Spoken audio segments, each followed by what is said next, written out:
how long it won't take that long, but this is about the communication. And as you see, about 6, questions I made. I know just I intentionally tried to make a questions so to provoke you to think. So communication disorders, we used to say speech language disorders. We used to say speech language disorders. Now we say communication disorders. I know you guys are very unfamiliar. You know these words. However, you never heard about, it's not real like frequently you hear. However, speech language pathologists will work with you a lot, especially children like here with without disabilities. Many children communication disorders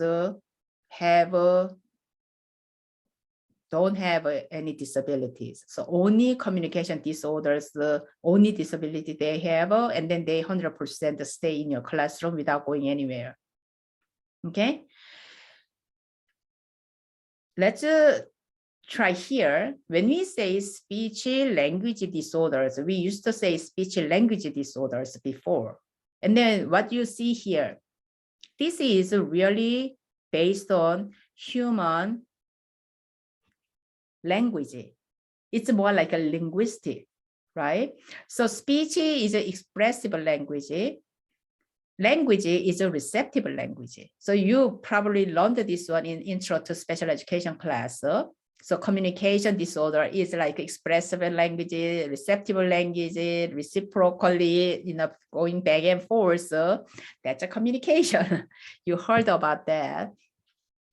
Speech is expressive language. Language meant receptive language. So expressive language, speech is behavioral. Right now I'm speaking, you're listening, right? So you see me, my speaking attitude, my mouth move, my facial expression, it's all behavioral. However, you are having receptive language from me. I'm using expressive language. You are using receptive language.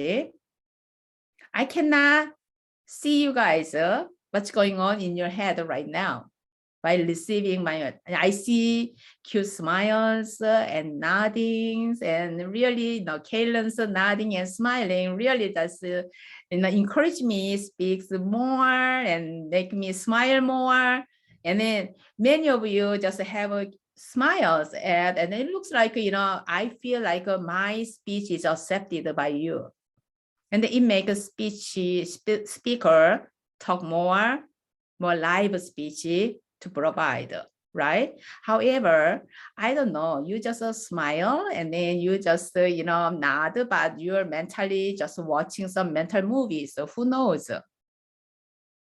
You watched something last night or just some movies this weekend you watched. You never know. You are in and out, and then you worried, oh my gosh, I have to focus. Oh, it's okay. She said that she's gonna put it on the canvas so I can watch it later. All kinds of thoughts, and then you comfort yourself. And I can watch those, your mental moves. Anyway, what I'm trying to say is speech language is wholly about the human language focused term. Okay, and then now we use communication disorders because we have more children with disabilities than previous years. And then we have to accept more tools, communication tools, not only human language. So these days we talk about functional communication a lot. You will hear that from special education teacher when you study the teaching. Functional communication is children do not have a linguistic communication tools, not having strong linguistic communication. And then we use functional communication. We teach them functional communication. Special education teachers practice this, and then speech language pathologists do that. Schools, speech language pathologist. So that's a communication. So communication is a really important skills because it related to survival skills. You don't communicate, and then you cannot express your needs. Okay, that's very important. It's a survival. So I see, I'm not, animal, doctor or anything, and then even not animal person, and I never had pets in my house. However, I believe animals have their own communication system, right? Even human and animal communicate. You live a longer time, for a long time together, and then you believe your, pet as your brother, sister, or even child, and your mom or sister, and all kinds of relationships. I have one of my colleagues left her money to the dog, her pet. And then I was really shocked about 20 years ago when I heard that. Okay. And then I just like, okay, who's going to have that money? And then later I thought, oh, okay. That means whoever take care of the dog and then use that money. And then she made it to somewhere, donation or anything. So that much very close relationship, and then you guys have a communications, but you don't communicate. Your communication. Dogs don't talk human language. However, you understand your pet's communication. When they need some food, when they are thirsty, when they need something, when they need to go out, break a house, you know that. You guys know that. That's what communication means. That's what functional communication means. So we teach our children some other alternative way of communication. That's a functional communication for survival. That's the what term of communication. And then here, do you see here? Communication and conversation. That is communication. What is communication? What is conversation? Which one is more important? And somebody asked me, my colleague asked me, I asked my colleague, we say communication disorder. Can we say conversation disorder? I never heard about the conversation disorder. So can we survive without communication skills? Can we survive without conversation skills? It gives the answer, right? Communication is for survival, very important. It has a meaning, it has a purpose. Do you agree? Yes. Because even though child does not talk, when child feels hungry, comes to mom, mom knows that's hungry. That means hungry. My child is hungry. Or child shows tummy. Parents know. Mom knows child needs food, right? However, conversation is, and then this is another example. You walked into the elevator. You met the one person there. You have multiple people. You don't have to talk, but one person is very awkward. Then what do? Either person start a conversation.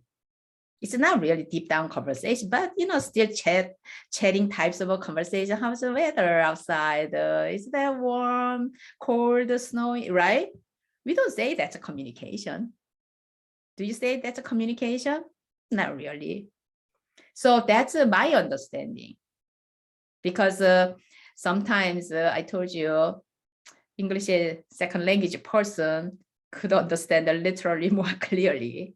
So that's how I see what the communication and conversation. Conversation involves more like a social communication disorders. This is more related to this one.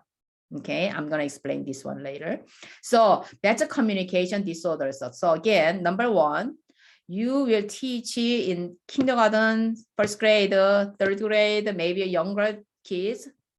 And many children will have somehow communication weaknesses, even though we don't say disorders, not deficiencies, somehow weaknesses, somehow difficulties.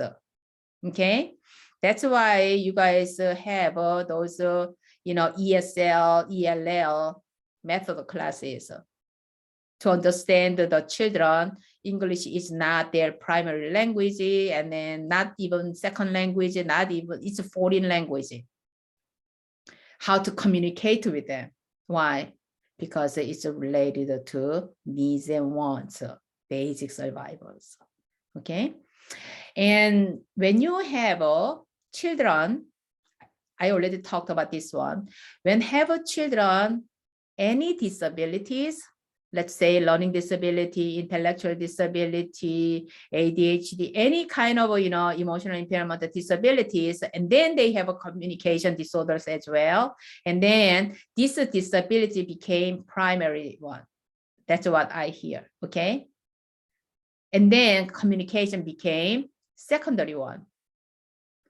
The reason is most of disabilities, any children with disabilities, they have high possibilities of having communication issues. It's understandable, right? Because cognition and language are very tied. They cannot say without either. There is no one child high cognition without language skills. There is no child with a high language skills but low cognition. So pretty much it's very tied. That's why speech, language, and communication is all about the related to cognition. And that's why we say child has disabilities, and then pretty much they could have a huge possibility of having speech or language, more language disabilities. Okay, so in your kindergarten classroom, if you teach it in kindergarten classroom, kindergarten children, you gave, let's say, not one direction, because when you give a direction, you are using expressive language and children use receptive language, right?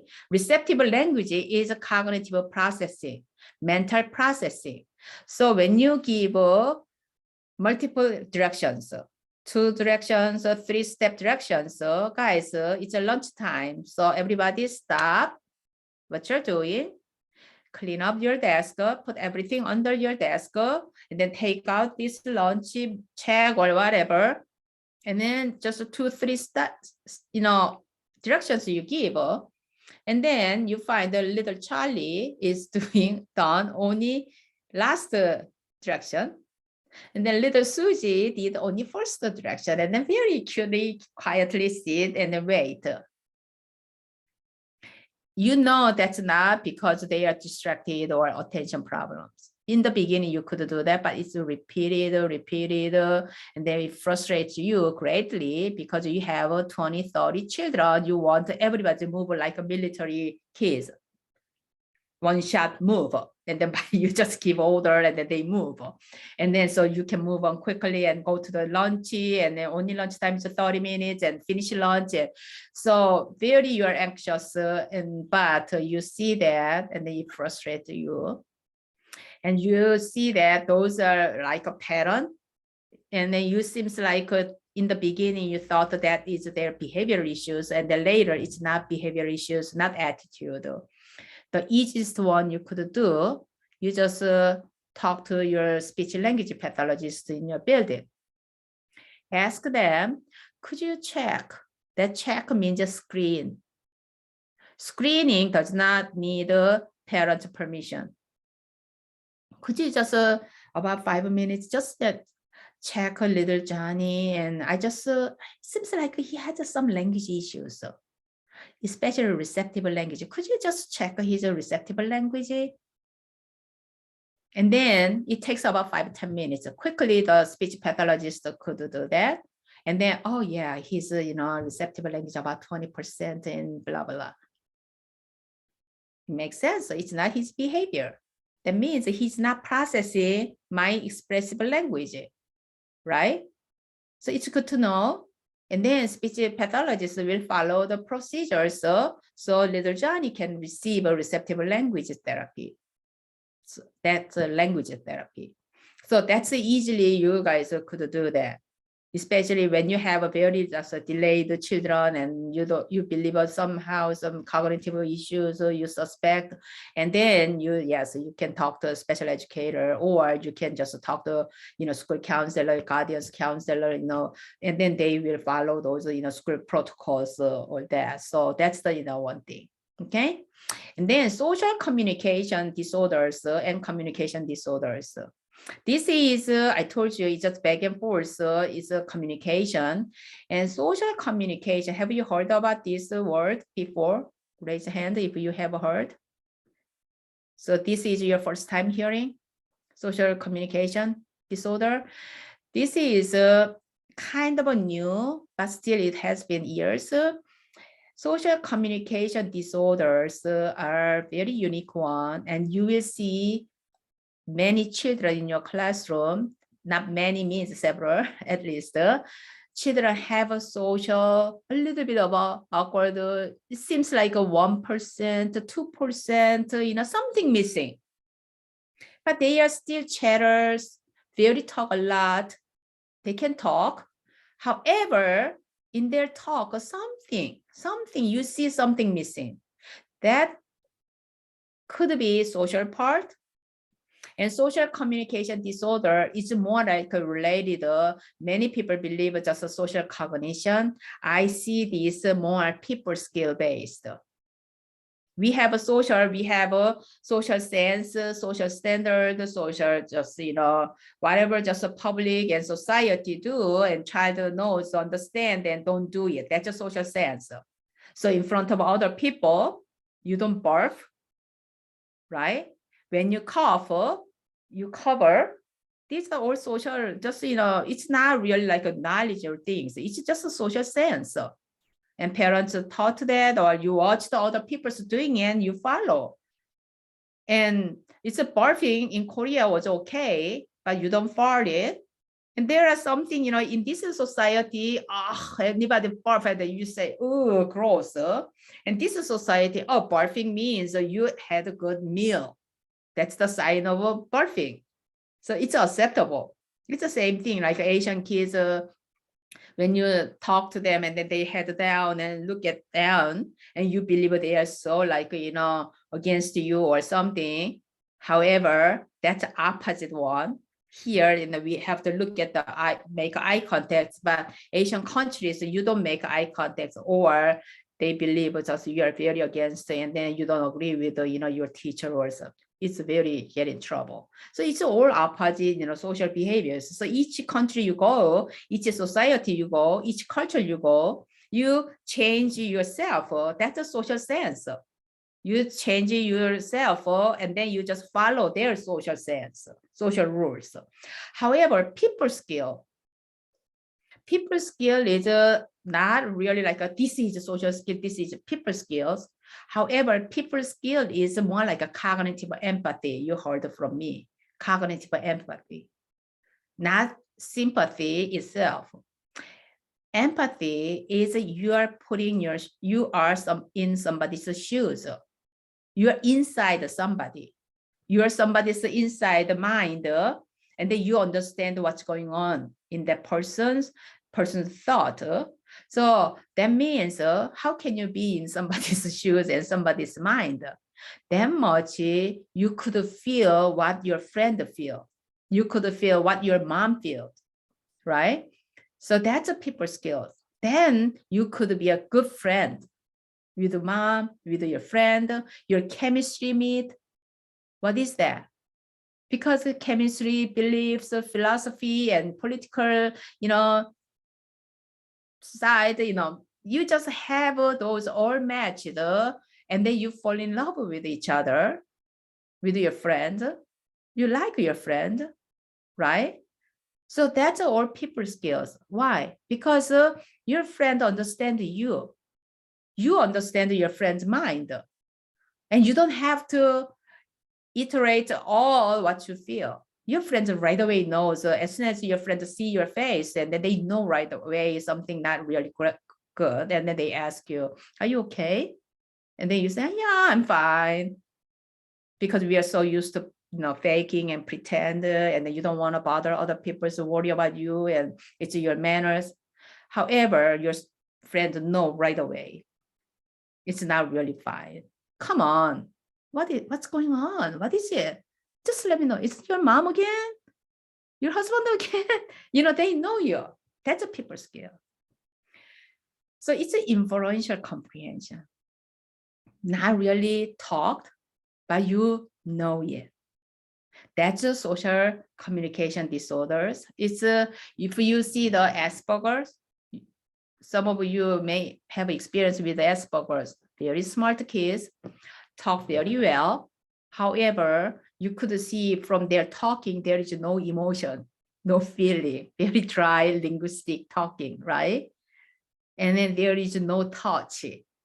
So that kind of, communication you could see, and then that's a social communication disorders. And one of the thing is, as a parent, and you are already, I don't know, some of you are already parents, and then you will be parents soon, or you want to be parents, planning to be parents. Always, that's the, again, good parenting is not just teach the child to read, but always watch your child, not mind about your child. Watch your child, and then your child was just a big circle of friends around, and then your child friends going thinner, narrower, this number is down, and then you have to suspect something going on with your child. Your child is a very talker, fine. However, people skill-wise, social skill-wise, something missing, something lacking, not missing, about 1 or 2%. Something not quite touchy inside them and feeling. That's the friendship wide. And then you see the circle of friendship is changed. So younger age, they all play together, play game together. It's not much talking. However, getting puberty ages, they talk more and more and more. And then they see more just like this social part and people part and cognitive empathy part. And then you could see those. Okay, so that's a social communication disorders. And I guarantee you guys will have children, not even disorder labels, even though they don't have a disorder labels. However, you see these types of characteristics, and then you have to talk to school counselor, or if you know the special education teacher or head of a special education teacher or district-wide coordinator, and then somebody has let them just check the child so they can receive the service early enough. Okay. I think this is all people skills, social cognition I covered with this social communication disorders. And I think this is pretty much all about again, I'm not speech language background, I don't have. However, this is educators' perspectives, insight. It's my interpretation. It's not about the dictionary definition or just, Google definitions. Okay, but through the teaching, this is, why we have this tool. There is nothing really like, I don't know, out there probably comparisons here, but I see, because it's just like we used to say speech language disorder, and then why we suddenly have communication disorders. This is what, society's trends moving, and then, dynamics, changes. So I could see that. Okay. And this, let me bring my face back. And this is pretty much I have today. Let me stop recording.